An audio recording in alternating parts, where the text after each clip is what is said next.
Chapter 110. Queequeg and His Coffin.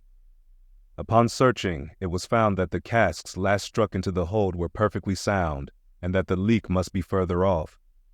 So, it being calm weather, they broke out deeper and deeper, disturbing the slumbers of the huge ground-tier butts, and from that black midnight sending those gigantic moles into the daylight above. So deep did they go, and so ancient and corroded and weedy the aspect of the lowermost puncheons, that you almost looked next for some moldy cornerstone cask containing coins of Captain Noah, with copies of the posted placards, vainly warning the infatuated old world from the flood. Tierce after tierce, too, of water and bread and beef and shooks of staves and iron bundles of hoops were hoisted out, till at last the piled decks were hard to get about, and the hollow hull echoed underfoot, as if you were treading over empty catacombs, and reeled and rolled in the sea like an air-freighted demijohn. Top-heavy was the ship as a dinnerless student with all Aristotle in his head. Well was it that the typhoons did not visit them then. Now, at this time it was that my poor pagan companion and fast-bosomed friend, Queequeg, was seized with a fever, which brought him nigh to his endless end.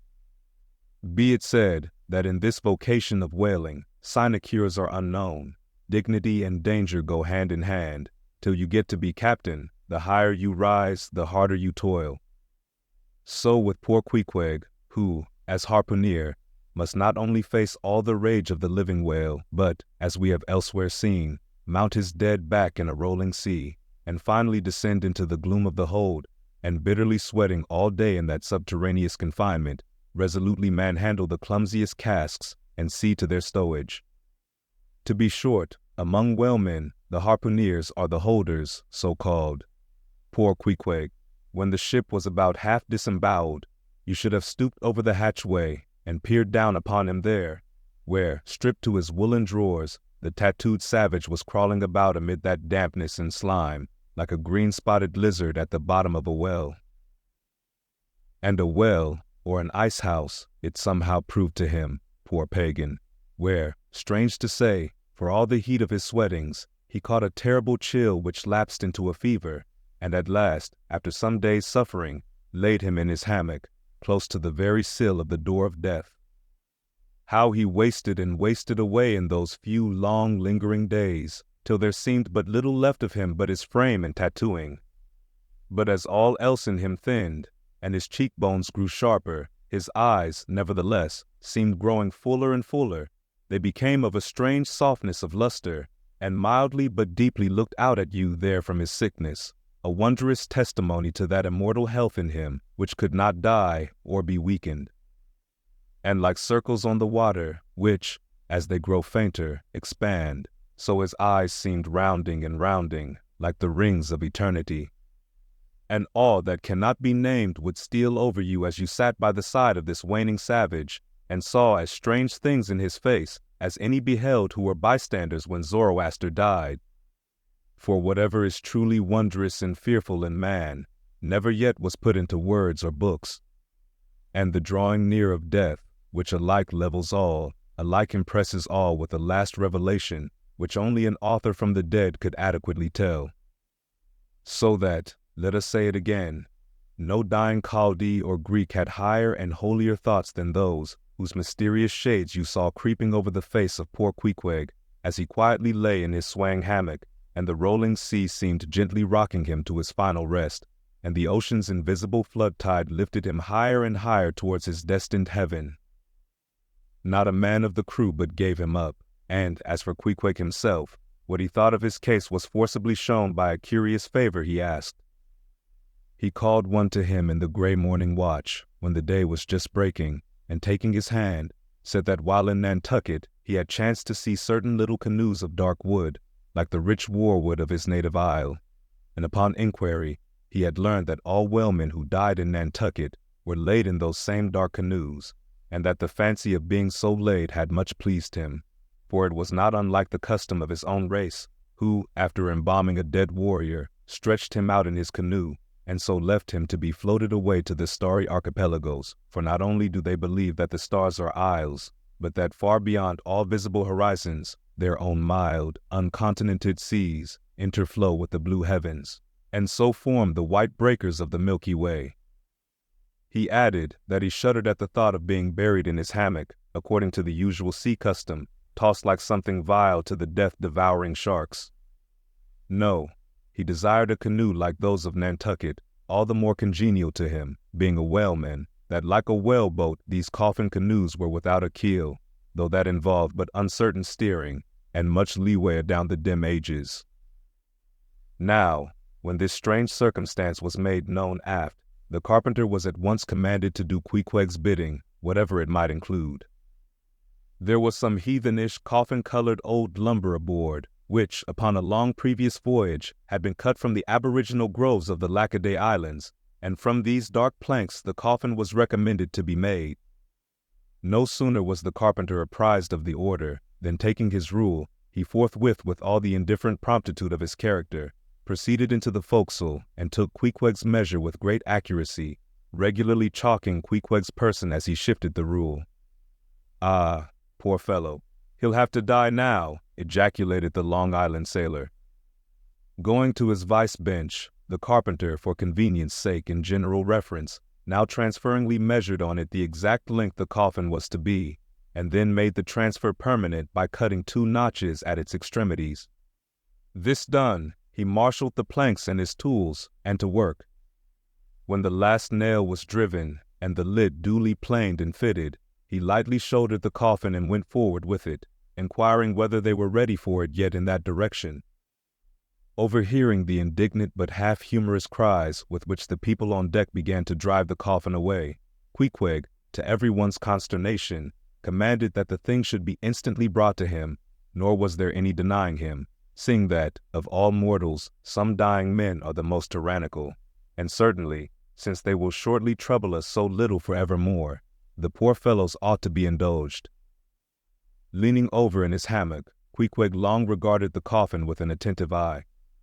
He then called for his harpoon, had the wooden stock drawn from it, and then had the iron part placed in the coffin along with one of the paddles of his boat. All by his own request, also, biscuits were then ranged round the sides within, a flask of fresh water was placed at the head, and a small bag of woody earth scraped up in the hold at the foot, and a piece of sailcloth being rolled up for a pillow, Queequeg now entreated to be lifted into his final bed, that he might make trial of its comforts, if any it had. He lay without moving a few minutes, then told one to go to his bag and bring out his little god, Yojo. Then, crossing his arms on his breast, with Yojo between, he called for the coffin lid, hatch he called it, to be placed over him. The head part turned over with a leather hinge, and there lay Queequeg in his coffin with little but his composed countenance in view. "Rarme!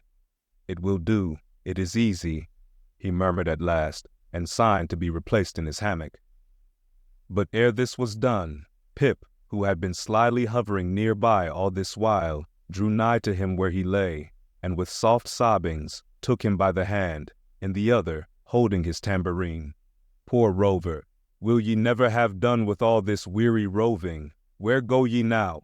But if the currents carry ye to those sweet Antilles where the beaches are only beat with water lilies, will ye do one little errand for me? Seek out one Pip, who's now been missing long. I think he's in those far Antilles. If ye find him, then comfort him, for he must be very sad.